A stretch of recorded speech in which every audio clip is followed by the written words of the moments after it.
Hi, Kristen. Hey Janine, how's it going? I'm doing all right. I'm doing all right. What's really like interesting is like how people like kind of come to me and they say that they're struggling with their style because their bodies changed and they hate their bodies. And I think a lot about like this person, Oonagh Duncan, who's a fitness expert, and she said you can't hate yourself into a body you love. Mm, that really that hits home Yeah. for me. How so? Well, I think I've talked a little bit about how finally letting go of a lot of clothes that don't Mhm. fit me. And a lot of that is because the reason I hung on to them for so long is because I thought I was going to get back to that previous body that I had and all the while I was sort of like hating on the body that I have now. Mhm. And then I also think back to the times when I was that size, when I was like the size 4 and 6, like the clothes that are in there.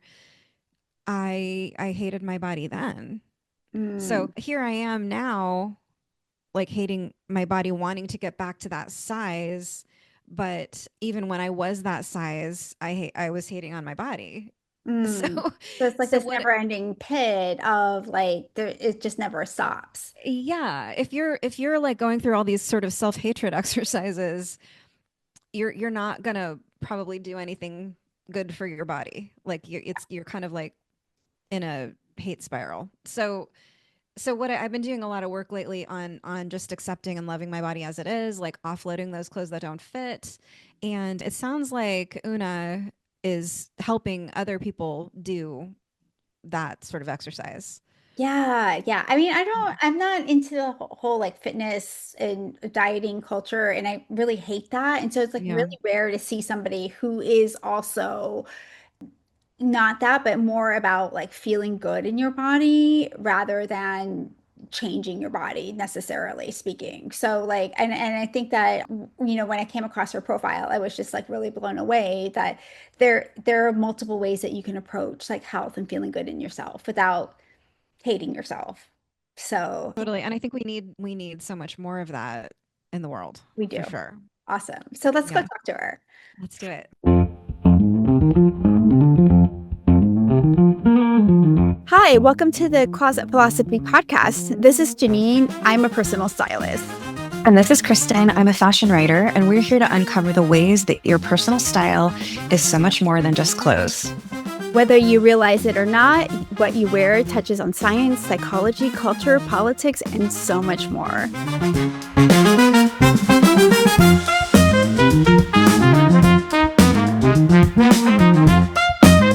Today's guest is someone who's changing the conversation around fitness, habits, and feeling good in your body. Oonagh Duncan is a multi-award winning fitness expert and best-selling author of Healthy As Fck, or Ditch the Diet in the US.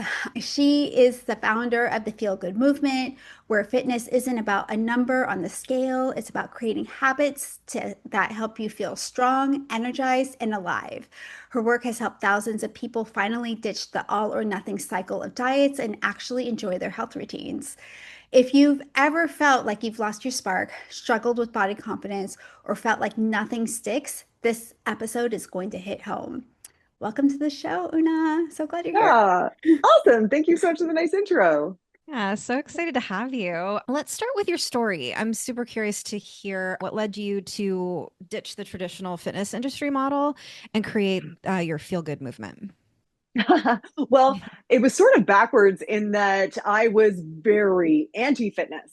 I was actually a fat activist, and I was a an actor and a playwright, and I did some fat activism when I was kind of in my 20s, and I was very solidly anti-fitness industry, very much anti-weight loss industry, all that sort of stuff. And and I sort of stumbled into the fitness industry a little bit tongue in cheek. I was a wannabe actor and I needed a side hustle. And most of my much more intelligent friends like got a job bartending and serving and stuff like that. And I was on a fitness kick, which was unusual because I was pretty anti personal fitness as well. I was a dedicated smoker and really had never been physically active at all my whole life. But I had sort of started to stumble into my own fitness journey, which I can talk about if you're interested. But that being of interest to me at the time, I kind of looked at the people teaching fitness classes. And it was enough like being an actor, they were on stage, there was like cheesy music and they're wearing, bright colored lycra. And I was like, I could do that. And then so I thought I wanted to do that. And I thought that would be a good money gig on the side of acting, which was stupid. But I started doing it. And then I actually I just loved it. And I had this big epiphany moment where, and I still remember it. I was sitting in, a audition for Tim Hortons commercial, which is the bread and butter for Canadian actors. And I was looking around at 20 other redheads, just like me, all of us sitting there with our scripts, memorizing, like all of us hoping to get it. And I was just like, you know what? I just don't want to be in this room anymore. I am like, even if I get this part, I kind of don't care. I never want to be in this room again. And then I just had this, and I was like, you know what? I actually like my dorky fitness job better than this. And then I just, jumped full into it. But I decided if I'm going to do this, I am not going to be like, and I started my own fitness company, and I can tell you if anyone's interested in business stuff, I can talk about how that happened. But I was really clear. I was like, if I'm going to do anything in the fitness industry, if I'm going to have my own fitness company, it's never going to be about getting bikini ready. It's never going to be like, do these exercises to get rid of that flab under your arms. It's all going to be about feeling good. And so I called my company Fit Feels Good. And I did not let any of my trainers or instructors ever talk about, body composition or anything like that in my classes.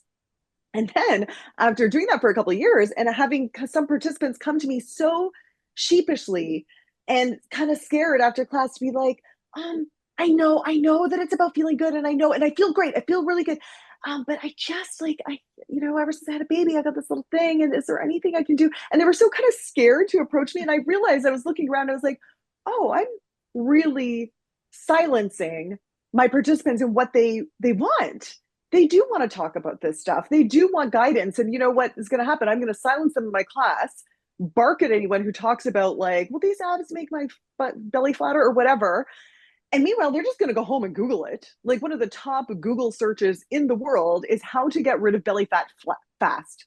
How to get rid of belly fat fast. And it is one of the top Google searches, and especially for women in my cohort, which is sort of Gen X, age 40 to 60. And so I just realized, oh my gosh, if I'm not going to talk about this, they're going to go get this solutions elsewhere for this problem. And I think I can give better solutions. So that's how I ended up doing what I do. It's amazing.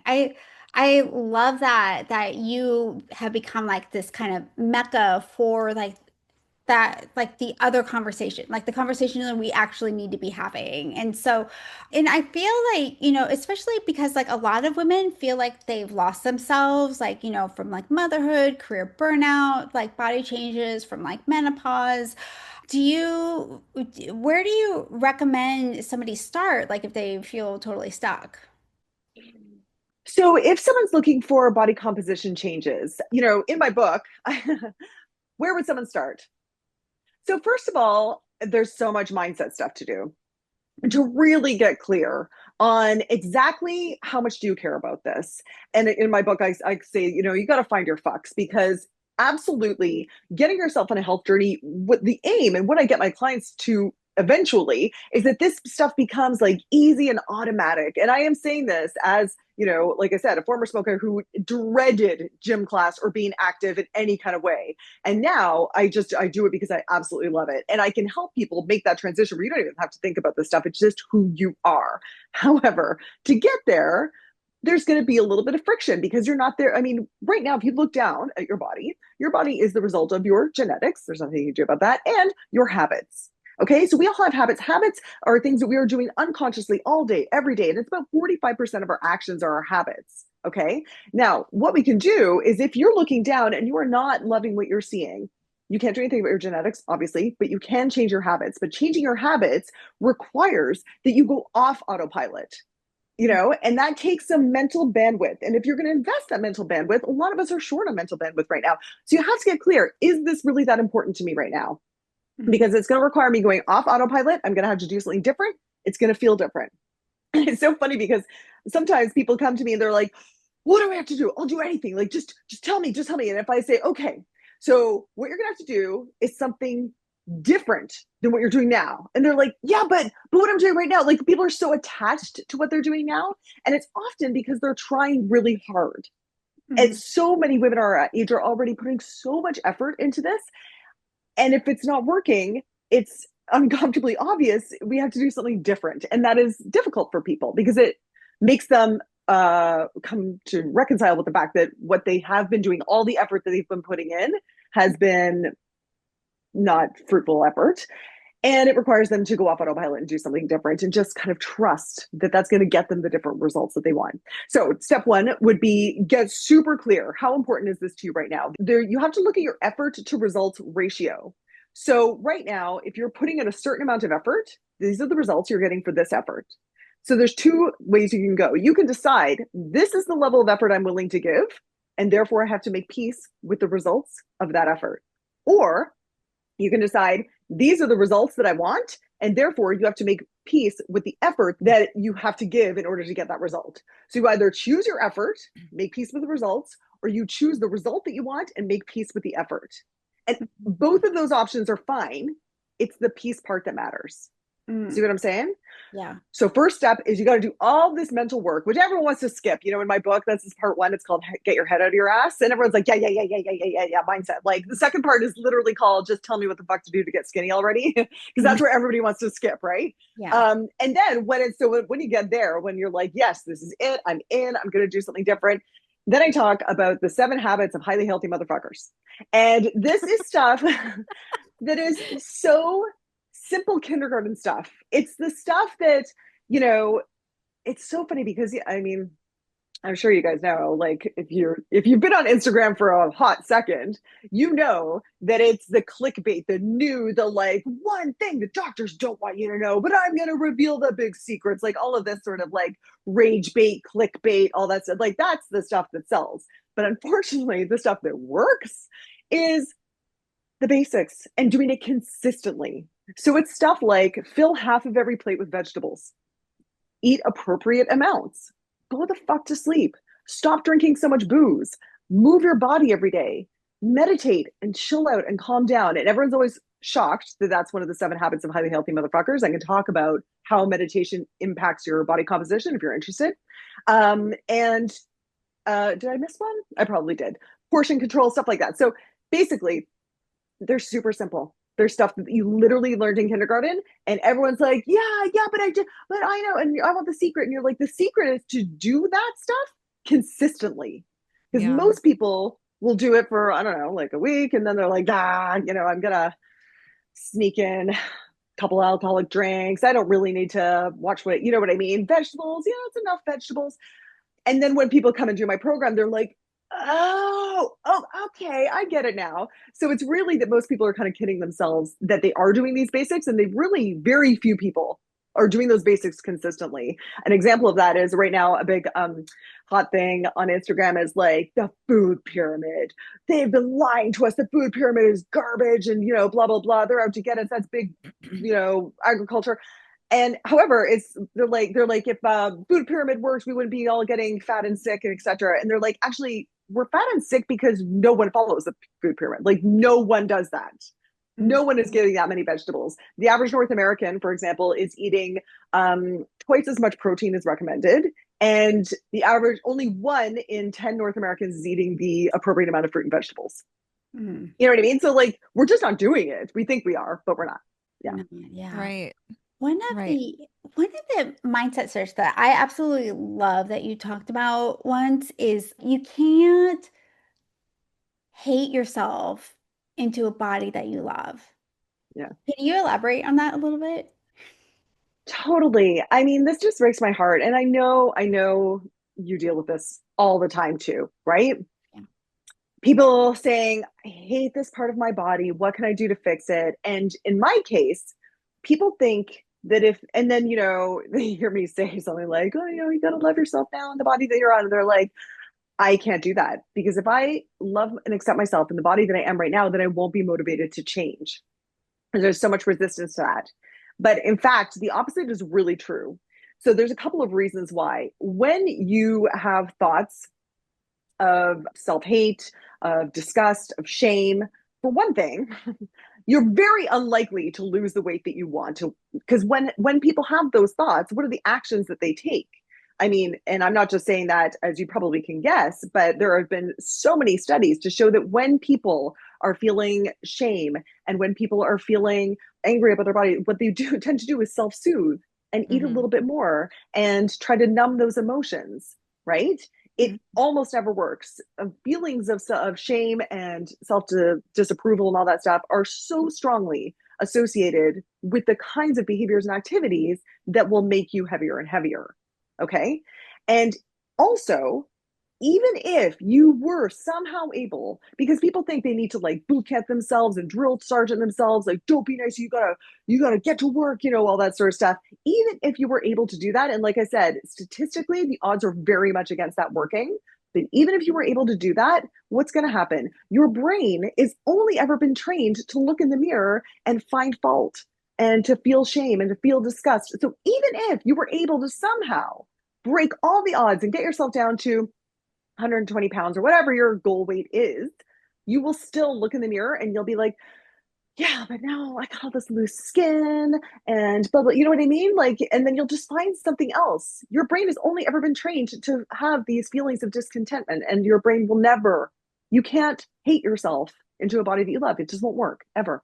Mhm. That's so true. And that makes me like realize why when I was like a size 4, when I was in my like 20s and 30s, I thought I was fat. And now I Yeah, look yeah. back and I mean I've been talking about this with Janine a lot and on Instagram, like I'm finally just like letting go of that old body, and I'm like selling a Mm, lot of clothes that I've been hanging on to because I think like, nice. oh, I'm gonna get back there, but I'm Yep. sort of like, okay, I'm 57, so let's just let go of this at this point. Yeah, Um, and I just look at these tiny pieces of clothing and I'm like, I thought I was fat.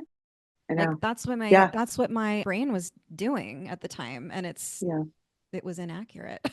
And is it still doing it? No, I'm finally like, I mean, I'm bigger now, Hmm. but I'm doing a lot of work to not hate my body, Yeah. like I mentioned earlier, I teach Pilates at Hmm. a local, it's like a part-time thing at a local gym. And for a while, it was hard for me to look in the mirror and be like, how can these people like feel like they can learn from me when I'm not like tiny and cut, like muscular, like with Totally. ripped abs and everything. But I've been working really hard to let go of that and realize that like some influencer, I can't even remember who it was, but they said fit is not a size. Yeah. Mm. And that really like resonated with me. And I was like, you can, yeah, it made me really think like you can be fit at any size. And Absolutely. so I've been sort Yep. of repeating that to myself lately and just trying to just like own where I am now. And I know that I'm healthy. Like I do have fairly healthy habits and yeah, I And don't hate myself when I look in the mirror as much as I used to. well, that's amazing. And that's the real work, because the thing is that when you were a size 4 and you felt fat, so your experience of the world, your experience of yourself was that of someone who is fat. And you know what I mean? Like we create our own experience. So if you are constantly unhappy with your body, if you feel fat and gross, all that stuff, that will be your reality. Do you Mhm. want to, and Yeah. that at any size? And Yeah. so why not choose a better reality? Because you said fit at any size as possible, sexy at any size as possible, stylish at any size as possible. As you guys know, I mean, Hmm. these things are internally constructed states and we Mhm. can choose them. So why not choose the better thought? And then it's not going to prevent you from getting to your goal. Very much the opposite. Because what tends to happen if someone's feeling awesome in their body and energized and proud, what are they likely to do? They're likely to be more active. They're likely to make more self loving choices. They're likely to, not be scared to join the Pilates class. They're not going to be scared to get the Pilates certification. I used to train personal trainers, and that was the number one fear of new students, of potential personal trainers. They were always like, yeah, but I don't know, I'm not quite there yet, I'm not perfect yet, I don't think anyone's going to hire me, blah blah blah. And I mean, we know that's bullshit. That's just not true. Mhm. Yeah. Yeah. Yeah. For Yeah. sure. I have a tennis instructor. She lives in a larger body and she's a great tennis instructor. It has nothing to do with her ability to Yeah. instruct on tennis. Like, Yeah. so I mean, this whole idea that fitness people who are fit have to look a certain way is completely like not tethered to reality, like in any, I mean, there are some, no, it's actually not. I mean, it has nothing to do with each other. Well, the thing is, I mean, if I wanted to hire a fitness instructor to do, for example, a bikini shoot for the cover of a fitness magazine, and that is a very, like, it's funny because if you picture that person, you're like, oh, that's what fitness looks like. And we know that is not what fitness looks like. That's what posing for a bikini cover shoot for a fitness magazine looks like. It's a very specific thing. And it's really not, that's not health, and that requires very specific kind of protocol of like building and shredding and dehydration and really like, and it's extreme and it's ridiculous. But if that's what you want to do, then you should probably hire someone who has that experience. But if you want to be fit, if you want to be good at Pilates, if you want to be good at tennis, there, absolutely, you don't need someone who's ripped for that. That's absurd. Hmm. Yeah. And I also love like how you focus on like the feeling good aspect of fitness and not like the outcome of like quote unquote like being thinner and stuff. Like I remember when I started exercising during the pandemic, and it was because I had read this book Burnout by Emily Nagoski Yeah. and her sister, I forget her sister, Amelia Nagoski. And they talked about like how like we have like these stress cycles in our body with our hormones being released, and like and we like what was it like, whenever you get triggered, like all of these like adrenaline, cortisol gets like pumped into your body, and and you don't do anything to like Discharge. flush it out. Yeah, Yeah. flush it out, Yeah. because like our bodies, like the trigger is like the same trigger physiologically as like back when we were in the wild and like a lion would come chasing after us. That's the same physical reaction that we're having when Chad in accounting says something rude to us, right? Yep. And so then what do we do nowadays? We just go back to our desk and we sit there, and like all of that stuff like just sits in your body. And then Absolutely. when you exercise, it completes the stress cycle. And like if you ever notice how you feel after you exercise, you feel really good. And that's because, you have like endorphins and oxytocin and all of these kinds of things that are flooding through, and that's like you're safe, right? And so like you're Hmm. physically like regulating your nervous system. And so once I read that, I was like, oh, I should probably be doing that to help regulate my nervous system. And that's how I got into fitness. It was more about taking care De-stress. of my Yeah. emotions. Yeah. Oh, that's awesome. Well, it's so interesting because right now, one of the biggest myths that's going around in the fitness world of Instagram is cortisol and cortisol face, and cortisol is destroying you. And you Yeah. shouldn't do cardio after 40 because cortisol, blah, blah, blah, blah. But really, it is the best thing to do for that. Because when you exercise, you're absolutely spiking your cortisol, and then you recover, and that's great. And then it makes you more resilient. That cycle of pushing yourself and then recovering builds that muscle, in quotations there, builds that ability to be able to spike your cortisol, recover, spike your cortisol. And so you're more resilient. It's the what doesn't kill you makes you stronger kind of cycle.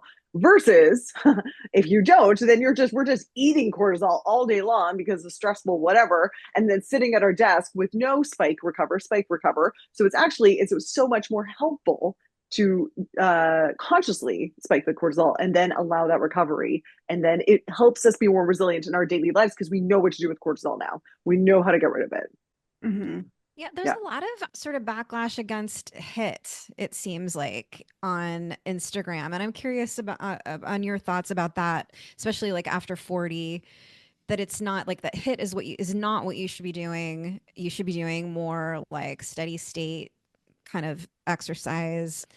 And I don't know how grounded in reality that actually is. I'm curious what you think. I mean, I think that is because of the cortisol conversation. And I Yeah. think I just spoke to why that's nonsense. I mean, if you have any injuries there, because the benefits of HIT are really about equivalent to endurance exercise. You can just get it done in a much shorter amount of time. So you could go for an hour-long run, or you could do 20 minutes of like super intense exercise and recovery, super intense recovery. However, if you have injuries, if you've got a heart condition, or if very intense exercise is not appropriate for you, you're a beginner, that might be a reason to say, let's start with like a easy, steady jog. But other than that, there is no reason. In fact, the number one thing that women, actually people over 40, could do to improve their fitness routine is crank up the intensity. Most Mm, people are not exercising nearly intensely enough mm. to get the results that they want. Mhm.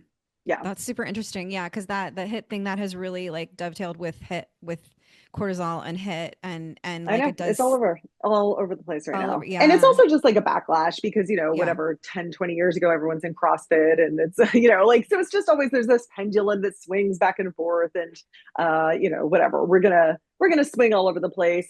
And that is also algorithm driven because we love these kind of extremes. Like you got to do hit. If you're not doing hit, you might as well be sitting in a rocking chair knitting, right? Yeah. And then they're like, don't do hit. You're killing yourself if you're doing hit. So like all of that is silly. There's a beautiful like middle road. There's individualized recommendations, but of course none of that's clickbait worthy. So that's why they always have the ridiculous headlines. I mean, there's like so much like crazy stuff out there. Like I remember like one time I was talking to my dad and he said he doesn't eat broccoli because broccoli has carbs. And I was Yeah. what? Like I think that's crazy. That's just crazy. Yeah. That's crazy talk. And so yeah, so like your work is so grounded in habits, not willpower. And like you talked a Mm. little bit about this, but can you explain like why that distinction matters? Oh, yeah. I just think so many people, and especially women, are beating themselves up because they're like, gosh, I read a quote the other day. What did she say? And it broke my heart. She's like, I feel guilty. Self care is just another thing I'm failing at. I feel guilty because I'm not drinking enough water. I'm eating too many carbs. I have too many snacks. And I just feel guilty all day long, always. Mhm. And I just think that this is a constant new way, not even new, gosh, it's old. It has to be beating ourselves up all the time. And often the refrain is, I just don't have enough discipline. I don't have enough willpower. I don't have enough motivation. Gosh, if I could search through my emails and see the one word that people say, what they need is more motivation. So they don't have enough discipline, motivation, willpower. That trifecta. I hear it all day, every day. And I'm like, actually, that's not true. You don't need any of that stuff. You need to just design simple, healthy habits and that you put on repeat. And that's it. And then let this shit run in the background, like the 45% of actions you're already doing. And then you can use your precious brain power to do all the other beautiful things in your life.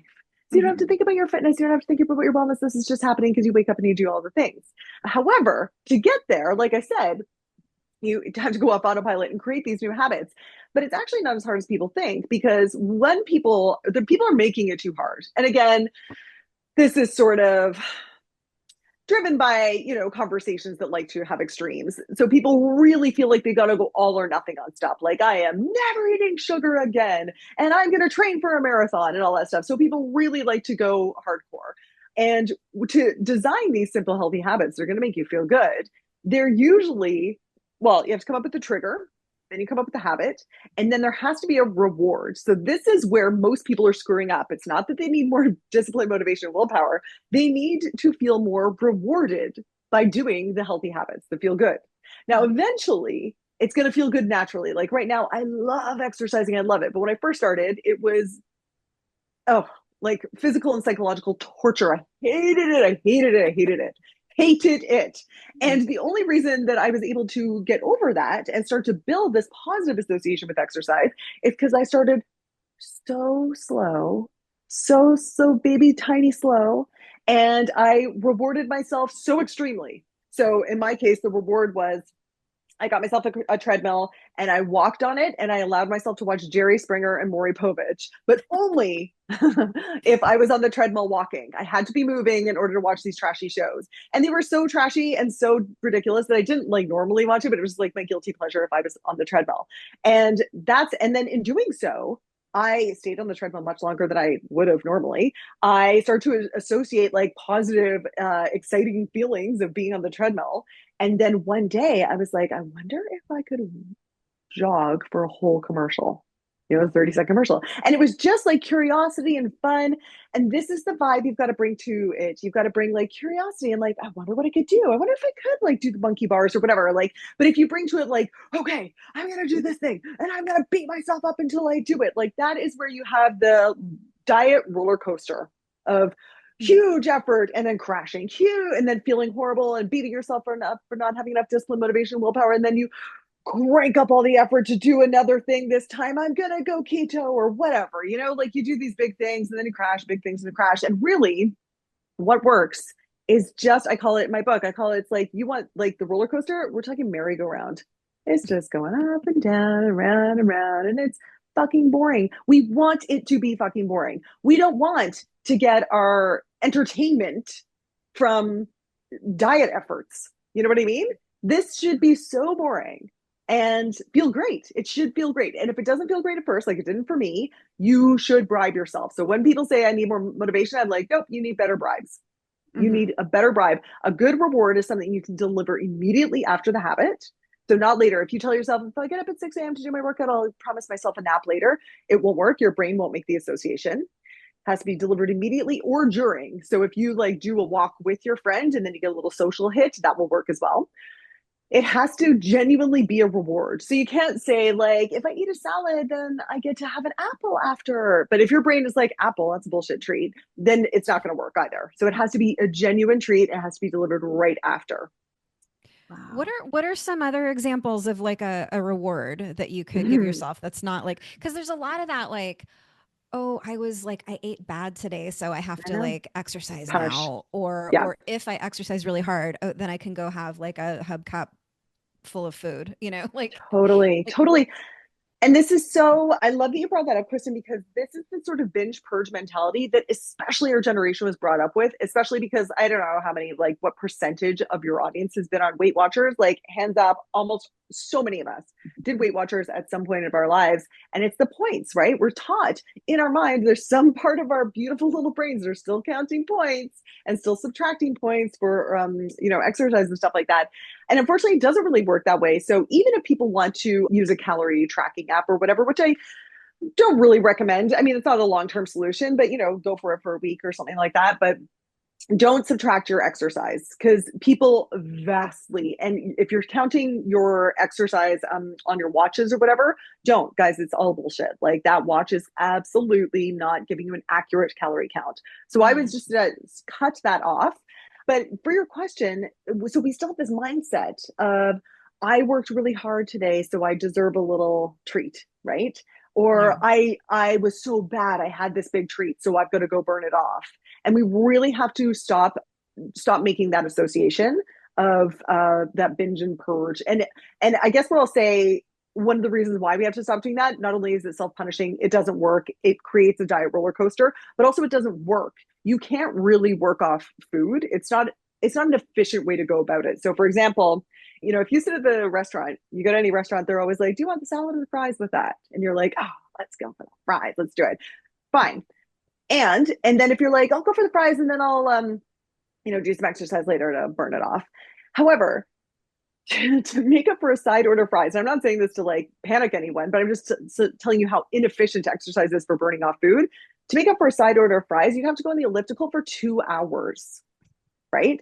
And given that the most common reason people say that if you ask most people, why are you not in the shape that you would like to be in? Most of the time, what do they say? What's their top answer? I don't have the time. I don't have the time. So if you're like, okay, well then better option versus eating the fries and going on the elliptical for 2 hours is like, have the salad. That is a much more time efficient way to get to the results that you want. So what I would say is, don't think of exercise as a way of burning off food. Think of an exercise as a way to build muscle, to gain energy. And the way that exercise actually works with body composition changes, if you don't mind, I'll give you an example of this. Yeah. So for me, I used to teach 6 a.m. boot camp classes in Toronto. And I had one of my participants came up to me after, I don't know how long, like a couple of months of doing the program. And she said, oh my gosh, I have lost so much weight since doing this class. This class is magical. I can't believe I've tried so many things before. And I can't believe that these are the magic exercises. This is the magic formula. And, of course, there's part of my ego that loved that and was like, please, please, please, rest a testimonial that says that right now, publish that on the internet. But I was like, oh, it's not quite true. Here's what's really happening. you're waking up early and you're getting your exercise done first. And then you feel amazing because you've been outside and you've been with friends and you did your exercise. So you're like super pumped. You go home and you drink like something, some healthy smoothie or make a beautiful, healthy breakfast because you're feeling great. And then, maybe you pack a healthy lunch for work, and then you get to work and you're in a great mood. And so you have a fairly good lunch, and then you come home, and in the evening you'll probably not drink alcohol because you got to get up at 6 a.m. and you'll go to bed early and blah blah blah blah blah. It's the ripple effect that is what is actually causing the weight loss. It's not the calories or the magic exercises in that particular workout. Okay, so this is how exercise is effective for fat loss. It's more because it changes your state and it changes your energy, which helps you make better food choices, and not so much that you burned so many calories doing that exercise. Yeah, that totally makes sense. Yeah. Yeah. One of the things that I think is really interesting is like this culture, like fixing yourself. And so Mm-hmm. we have to fix ourselves, like, in my case, like a lot of times like people like delay, getting wearing the clothes that they love because they want Totally. to fix themselves first before they have style that feels good on them, right? And Mm-hmm. so this kind of conversation gets like really kind of tricky because like so it's so easy to slip into that kind of like fat phobic conversation around like, okay, so I want to become more healthy or I want to change my Change my body in body. some Yeah. way. But how do Mm-hmm. you do that without having that conversation around like I'm trying to fix something in quotation marks? Well, you know what? I bet you it's easier for me than for you, because if someone comes to me and they say, okay, I just want to get rid of this muffin top and just a little bit under my arms here, or can you make my bum like the inner thighs, and can you get rid of cellulite, like all the stuff. So if they come to me with like body specific things, ask me to fix it, the truthful answer is we can absolutely build up the muscle of your triceps, but there's nothing we can do about specifically the fat under your arms or specifically the fat on your belly. All we can do is create an overall caloric deficit, and where the fat comes off is basically due to genetics. So it's all about so for me, I can very legitimately boomerang them back to be like, guess what? It's overall fitness. Sorry. You know what I mean? Like that's actually true. In your case, you're probably like, okay, well, we'll look at an empire waist or whatever. You know what I mean? Like it's more true for me than for you. You probably have to deal with that a little bit more delicately than I do. Yeah. Okay. Mm-hmm. Yeah. I mean, it's hard because it's like, I try to be like as body neutral as possible. And so Mm-hmm. many people go into like, oh, I have to hide my belly. There was a whole conversation last week around like hiding your belly. And Mm-hmm. and really like the stylist who was telling people to do that, she was wearing clothes that were too small. And then she put on clothes that fit her. And it wasn't, Hmm. the conversation wasn't about wearing clothes that fit. It was about hiding your belly. And I just thought that was really interesting. And so I was, Yeah, yeah. oh man, like you just need to wear clothes that fit and feel comfortable. And like that's what's going to make you look good. And, Yes. and Well, yeah. that's probably your version of what I say. Like, yeah, overall fitness. You just, and in your case, is clothes that make you feel comfortable and that feel good in your body. And yeah, maybe that will, in your case, cover your belly. I mean, if you're not proud of your belly, you're not going to feel comfortable in a crop top. Mm-hmm. Yeah. Yeah. Mm. Yeah. Yeah. So we talk a lot about, style as a tool for reclaiming your identity, like especially at Mm. this age. People have lost, like we talked about earlier, like in motherhood with career burnout and stuff like that, people have like lost their identity. So style, and Janine has helped a lot of women reclaim their identity with their style. And I'm wondering, from your lens, how does movement or strength training help someone reconnect with their power? Like, have you seen that in Oh, your work? oh, dude. This is the best. This is the best part of my work.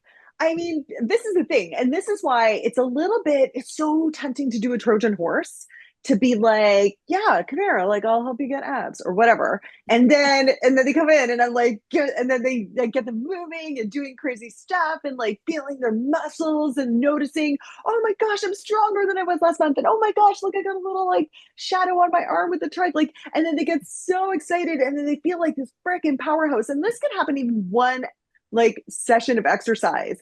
Your self-conception can change And that is the transformation.